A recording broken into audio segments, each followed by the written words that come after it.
मोहम्मद अरशद साहब मौजूद हैं जी। इनका भी वीज़ा ग्रांट हुआ है, यूके का 6 मंथ का मल्टीपल एंट्री वीज़ा ग्रांट हुआ है। बिजनेस किस चीज़ का आपका? एफबीआर में कब से रजिस्टर्ड किया हुआ है आपने?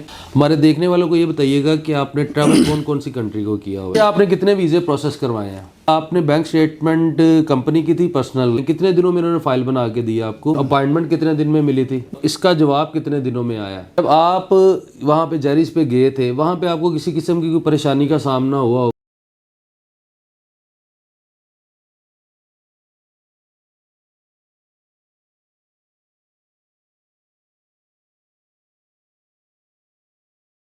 बिस्मिल्लाहिर्रहमानिर्रहीम व तुइज़्ज़ु मन तशा व तुज़िल्लु मन तशा। अस्सलामु अलैकुम। उम्मीद करता हूँ सब देखने वाले खैर खैरियत से होंगे। मेरे साथ मोहम्मद अरशद साहब मौजूद हैं जी। इनका भी वीज़ा ग्रांट हुआ है, यूके का 6 मंथ का मल्टीपल एंट्री वीज़ा ग्रांट हुआ है। ठीक है, तो चलें इनसे बात करते हैं, इनके प्रोफाइल के बारे में पूछते हैं, डिस्कशन करते हैं। अस्सलामु अलैकुम अरशद भाई, कैसे हैं आप? अल्लाह का शुक्र है, ठीक ठाक है। हमारे देखने वालों को ये बताइएगा आप कहाँ से तशरीफ़ लाए हैं? जी मैं सियालकोट से। सियालकोट के रहने वाले। मैरिड हैं? जी मैरिड हूँ। ठीक है।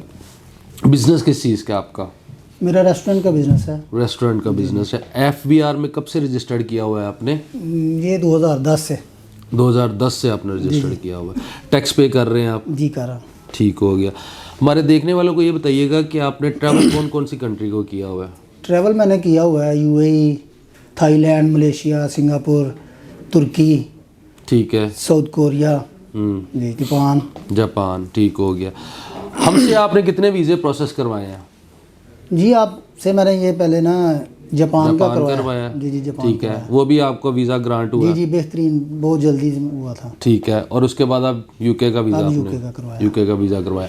मुझे ये बताइएगा कि आपने बैंक स्टेटमेंट कंपनी की थी पर्सनल लगाई थी? जी दोनों थी। दोनों बैंक स्टेटमेंट थी। इनकी कंपनी की बैंक स्टेटमेंट भी थी और पर्सनल बैंक स्टेटमेंट भी थी, और एक सफिशेंट बैलेंस था जो एक वीज़ा अप्लाई करने के लिए होता है। ठीक है, मुझे ये बताइए हमारे जो फाइलिंग वाले हैं, प्रोसेसिंग वाले हैं, कितने दिनों में इन्होंने फाइल बना के दी आपको? 2-4 दिन में तकरीबन कंप्लीट कर। और अपॉइंटमेंट कितने दिन में मिली थी? वो भी 2-4 दिन में उसी के साथ ही मिल गई थी। ठीक हो गया। और इसका जवाब कितने दिनों में आया? ये आया तकरीबन 17 दिन में। 17 दिन के अंदर जवाब आया। ठीक है, जब आप वहाँ पे जेरिस पे गए थे, वहाँ पे आपको किसी किस्म की कोई परेशानी का सामना हुआ हो कि आपका ये कागज़ गलत है, ये मिसिंग है? नहीं, कोई बिल्कुल कोई 2 मिनट में उन्होंने वो स्कैन की हैं। हाँ, और हमें फ़र्क कर दिया उधर। बस वो नंबर के हिसाब से जो टाइम लगता है थोड़ा वेट करना पड़ता है, वो तो ऐसे ही चलता है। मेरे स्टाफ के बारे में आप क्या कहेंगे? बाबाज ट्रैवल एंड टूर्स इंटरनेशनल हमारी सर्विसेज के बारे में हमारे देखने वालों को क्या सजेस्ट करेंगे आप? नहीं माशाल्लाह बहुत अच्छी टीम है भाई, हैंड सबसे होके कागज़ गुजरते हैं, बहुत अच्छा तावन करते हैं, बहुत जल्दी उसका। आप हमारे देखने वालों को क्या सजेस्ट करेंगे कि हमारा हमसे सर्विसेज लेनी चाहिए, नहीं लेनी चाहिए? नहीं, मैं पहले भी काफ़ी कंसल्टेंट के पास गया हूँ, लेकिन ये एक मुख्तलिफ ना बहुत अच्छा निज़ाम है आपका। ठीक है, इतने लोग अच्छे आपने मेंटेन किए हुए हैं, बहुत अच्छा। यानी कि लोगों को आना चाहिए। हाँ जी आना चाहिए। अच्छा जी, अरशद साहब का मैं प्रोफाइल दोबारा से जो है वो समअप कर देता हूँ कि अरशद साहब ने थाईलैंड, मलेशिया, तुर्की, इस चीज़ पे सिंगापुर, यहाँ का इन्होंने ट्रैवल किया हुआ है। ठीक है, उसके बाद इन्होंने जापान का वीज़ा हमसे अप्लाई करवाया था, वो भी अल्हम्दुलिल्लाह ग्रांट हुआ और वो भी इन्होंने ट्रैवल किया।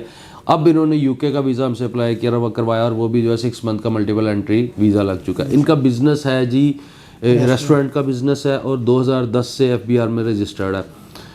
सियालकोट के ये रहने वाले हैं। ठीक है, आप लोग भी अगर किसी भी किस्म की कोई वीज़ा प्रोसेसिंग करवाना चाहते हैं या आप कोई भी गाइडलाइन लेना चाहते हैं, अपने प्रोफाइल को डिस्कस करना चाहते हैं, तो आप हमारे हेल्पलाइन नंबर पे कॉल कर सकते हैं 042117861414।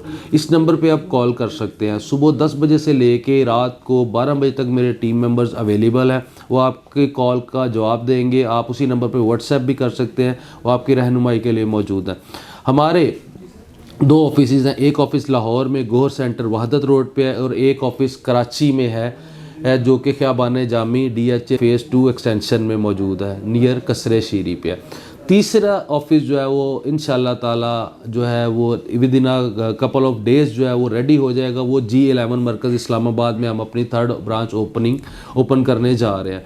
जो लोग भी मिलना चाहते हैं वो इन ऑफिस में आके हम मुझसे मिल सकते हैं। मैं हर ऑफिस में अवेलेबल होता हूँ, मगर डेज जो है डिसाइड होते हैं, कुछ दिन उसमें, कुछ दिन जो है लाहौर में, कुछ दिन कराची और कुछ दिन इस्लामाबाद में। जो लोग नहीं भी आ सकते, बहुत से लोग ऐसे होते हैं जो कि हमसे ऑनलाइन सर्विस लेते हैं, तो कुछ लोग ऐसे हैं जो नहीं भी आ सकते हैं, तो आप लोग अपने डॉक्यूमेंट जो है हमें ऑनलाइन शेयर कर सकते हैं। मेरे व्हाट्सएप पे, मेरे टीम मेंबर्स के व्हाट्सएप को आप फॉरवर्ड कर सकते हैं। वो आपके डॉक्यूमेंट मुझसे जो है उस पर सजेशंस लेंगे और फिर आपको बता सकते हैं कि आप कौन सी कंट्री के लिए एलिजिबल है।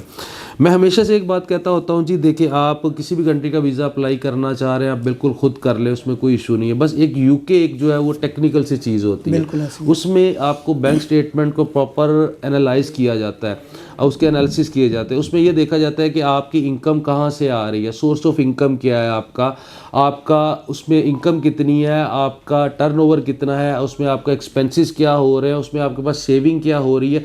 ये सिर्फ कैलकुलेशन बेस्ड वीज़ा होता है।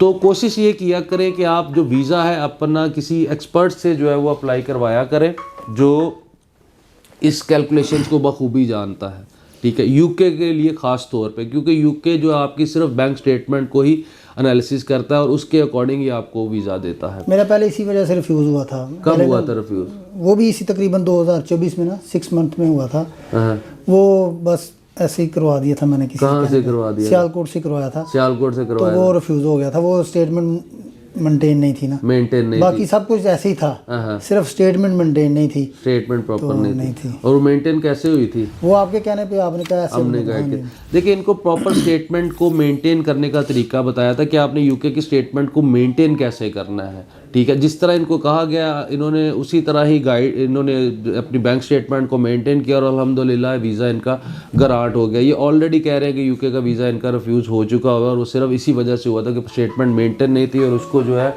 प्रॉपर जो है चलाया नहीं हुआ था, ठीक है। तो यूके के हवाले से भी अगर आप गाइडलाइन लेना चाहते हैं कि हमने स्टेटमेंट को किस तरह मेंटेन करना है, किस तरह इसको आगे कंटिन्यू करना है, तो वो भी आप आ सकते हैं, मैं मुझसे फ़ोन पे बात कर सकते हैं। आप जो है वो ऑफ़िस विज़िट कर सकते हैं। 12 से लेकर 6 बजे तक मैं ऑफ़िस अवेलेबल होता हूँ। अपना बहुत ज़्यादा ख्याल रखिएगा। Thank you so much. अल्लाह हाफिज़।